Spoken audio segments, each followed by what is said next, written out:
আজকে আমাদের সঙ্গে এরকম একটা ঘটনা ঘটে যাবে আমরা বুঝতেও পারিনি। কি যে একটা বিচ্ছিরি ঘটনা ঘটে গেল, তো বলার মতন নয়। মানে ভাবতেও পারিনি এরকম একটা ঘটনা ঘটবে। তো তার আগে দেখো বলি, আমরা আজকে চলে এসেছিলাম গলাডাঙ্গা। হ্যাঁ, এবার অনেকেই বলবে গলাডাঙ্গা কি, গলাডাঙ্গা আবার কী রে বাবা, সব কিছু বুঝিয়ে বলবো।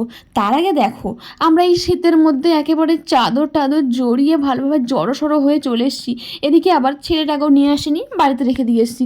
সেদিকে আবার বড়ই চিন্তা। তো বাইরে বেরিয়ে ভাবলাম না, ছেলেটাকে না নিয়ে এসেছিলাম, ভালোই করেছি, কারণ এত ঠান্ডা পড়েছে বন্ধুরা, কি বলবো। তো চলো, কি ঘটনা ঘটে গেল তোমাদের সঙ্গে শেয়ার করি। আসলে বলে কপালে না থাকলে সেটা নাকি হয় না, আবার কপালে যদি কিছু থাকে সেটা নিশ্চয়ই সবার জোটে। তো সেটাই হচ্ছে আজকে আমাদের সঙ্গে ঘটেছে। এই যে দেখো, প্রথমে আমরা নন্দী মহারাজকে দেখালাম।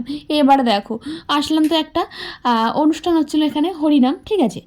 তো আমরা জানি আজকে হরিনাম হচ্ছে, হরিনাম দেখতে যাব। তো সেজন্য আমরা চলে এসেছিলাম 9টার সময়, একদম কিন্তু বেশি রাত করিনি, সন্ধ্যে সন্ধ্যে বললেই হবে, চলে এসেছিলাম। তো এখানে এসে দেখি এক কাণ্ডও ঘটে গেছে। কী যে কাণ্ড সেসব বলে শেয়ার করা যাচ্ছে না। সবাই মিলে কেমন মানে হাসাহাসি করছে, এদিকে আমাদের দিকে তাকিয়ে তাকিয়ে। আমরা ভাবছি কী হচ্ছে ব্যাপারটা, কিছু তো বুঝতে পারছি না। তো সবাই আমাকে টাটাও দিচ্ছে, আমাকে হাই বলছে, ভাবছেন যা যা ওরে হা হচ্ছে, বোঝা যাবে পরে। তো দেখলাম যে পরে যে এখানে অনুষ্ঠান শেষ হয়ে গেছে। ওরে বাবা, আমরা আসলাম আর অনুষ্ঠান শেষ! এটা কোনো একটা ঘটনা হলো বলো তো? আমাদের সঙ্গে ঘটতে হলো এরকম। তো যাই হোক, কী আর করা যাবে। আমরা এসে পৌঁছেছি একেবারে অনুষ্ঠান শেষই। আর 9টার সময় অনুষ্ঠান শেষ হয়ে যায়, এটা কি হতে পারে? তো মনটা না পুরো খারাপ হয়ে গেছিলো যে আমাদের কপালে হয়তো নেই। তো কপালে ঠাকুরের গান আমাদের মানে ছিল না আজকে, তো সেই জন্য হলোই না গানটা শোনা। তো যাই হোক, এদিকে আবার কপালে আমাদের জুটে গেল মহাপ্রভুর প্রসাদ। মহাপ্রভুর প্রসাদটা পেয়ে কিন্তু ভীষণই ভালো লাগলো।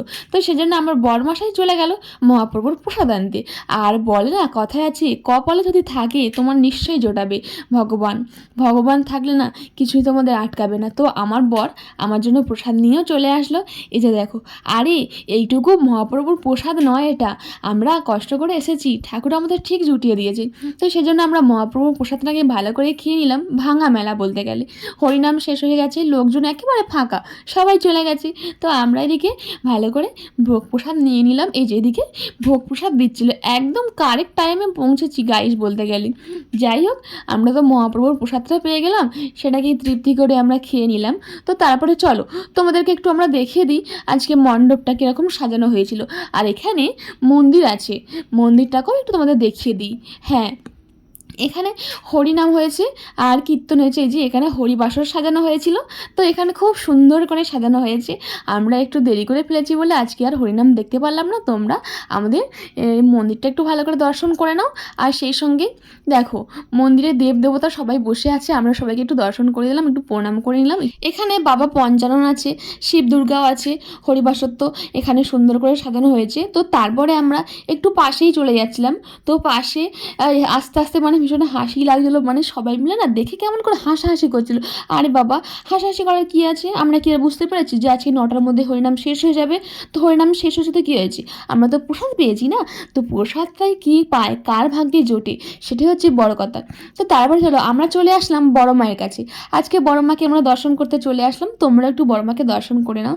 এই যে দেখো, পাশেই খুব সুন্দর করে সাজানো হয়েছে, খুব সুন্দর দৃশ্য। আর এই যে বড় মাকে প্রণাম করতে আমরা চলে আসলাম। সমস্ত জায়গায় লাইন দিতে হয়, এখানে এসেও দেখছি লাইন দিতে হয়। মাকে একটু প্রণাম করবো, তবুও আবার লাইন দিতে হবে। তো যাই হোক, সবাই তো প্রণাম করছিল, আমি পেছনে গিয়ে দাঁড়িয়েছিলাম, ভাবছিলাম কখন একটু ফাঁকা পাবো, মায়ের সামনে গিয়ে একটু বসবো, মনের কথা দুটো মায়ের সঙ্গে শেয়ার করব। তো যাই হোক, অনেকটা অপেক্ষা করার পরে একটু ফাঁকা পেলাম। তো তারপরে আমি চলে গেলাম মায়ের কাছে একটুখানি প্রণাম করতে। আর এদিকে বড় মায়ের কাছে প্রণাম করে নিজের মনে সুখ দুঃখের কথা মায়ের সঙ্গে একটু শেয়ার করে না মনটা অনেকটা ফ্রি লাগছিল। তো যাই হোক, আজকে আমরা গলাডাঙ্গায় এসে মানে সত্যি ভালোই করেছিলাম। কিন্তু হ্যাঁ, গলাডাঙ্গাটা কি সেটাই তোমাদেরকে এখনও বলাই হয়নি। গলাডাঙ্গা মানে কি? আরে গলাডাঙ্গা হচ্ছে একটা জায়গার নাম, আমাদের বাড়ির পাশেই গলাডাঙ্গা বলে একটা জায়গা আছে। তো সেখানে হরিনাম হয়, তো সেখানেই আমরা চলে এসেছিলাম আজকে হরিনাম দেখতে। তারপর আমরা মাকে প্রণাম করে চলে যাচ্ছিলাম খিচুড়ি ভোগ খেতে। তো এখানে খিচুড়ি ভোগের আয়োজন করা হয়েছিল, তো আমরা ভাবলাম না একটু কি আমরা প্রসাদ পাবো না, তো সেজন্য আমরা চলে যাচ্ছিলাম খিচুড়ি ভোগ প্রসাদের জন্য। তো দেখলাম সেখানে অনেক মানুষ বসে আছে, আমাদের আমাদের মতো আরও অনেক মানুষ এখানে এসে বসে আছে মায়ের একটু প্রসাদের আশায়। তো যাই হোক, আমরাও তো দেরি না করে বসে পড়লাম প্রসাদ পাওয়ার জন্য। তো প্রসাদের আশা আমার বড় বসে পড়লো আমার পাশাপাশি। তো চলো, আজকে না সত্যিই ভালো লাগে, কিন্তু একটু লেট হয়ে গেছে আমাদের আসতে। যদি আর একটু আগে আসতাম তাহলে একটু ভালো হতো। আসলে কি বুঝতেই পারিনি, আসলে আমার ছেলেটাকে ঘুম পাড়িয়ে দিয়ে আমরা এসেছিলাম, তো ছেলেটাকে বাড়িতে রেখে দিয়ে এসেছিলাম। তো ভাবলাম একটু ঘুমিয়ে যাক, ওকে এই ঠান্ডার মধ্যে আর বের করবো না, ঠান্ডার মধ্যে বের করলে খুবই সমস্যা হবে। বাড়ির পাশে তো এই একটু যাবো একটু চলে আসবো, সেজন্য আমরা ওকে ঘুম পাড়িয়ে আস্তে আস্তে একটু দেরি করে ফেলেছি। কিন্তু হরিনামটা আমাদের আর দেখা হয়নি, কিন্তু আমরা তো প্রসাদ পেয়েছি, এটাই আমাদের শান্তি। তো যাই হোক, আমরা তারপরে কোনো রকমে একটু প্রসাদ খেয়ে নিলাম। প্রসাদ খাওয়ার পরে এবার আর কিছু করার, এত কিছু করার নেই, এখানে সবাই চলে গেছে, একেবারে ফাঁকা মাঠ, ফাঁকা হয়ে গেছে। তো আমরা অবশেষে প্রসাদ পেলাম। প্রসাদ খেয়ে এবার বাড়ির দিকে আমাদের চলে যেতে হবে, কারণ বাড়িতে ছেলেটা একা রয়েছে, আর ছেলেকে একা রেখে কিন্তু আসতে মনও চায় না। তো সেজন্য বেশি আর দেরি না করে চলে যাবো এবার বাড়ির দিকে। তো যাই হোক, আজকের এই ছোট্ট ভিডিওর মাধ্যমে তোমাদের সঙ্গে একটু কিছু শেয়ার করতে পারলাম, সেই জন্য অনেক ভালো লাগলো। আর আজকে আমার কেউ হাসিও পাচ্ছিলো, কারণ একটু দেরি করে এসেছি তো, কিন্তু হরিনাম শুনতে পাইনি। তো কী হয়েছে, মহাপ্রভুর ভোগ আমাদের কপালে জুটেছে, ভোগ প্রসাদ আমরা পেয়েছি, আমরা খুব খুশি। তো চলো এবার আমরা বাড়ির দিকে চলে যাই। আজকে ভিডিও কেমন লাগলো অবশ্যই কমেন্ট করে জানিও কিন্তু। আর যারা এখন আমার নতুন বন্ধু আছে অবশ্যই সাবস্ক্রাইব করে ফলো করে আমার পাশে থেকো। এখন সবাইকে টাটা, গুড নাইট, ভালো থেকো। আবার সবার সঙ্গে দেখা হবে নতুন কোনো একটা ব্লগে।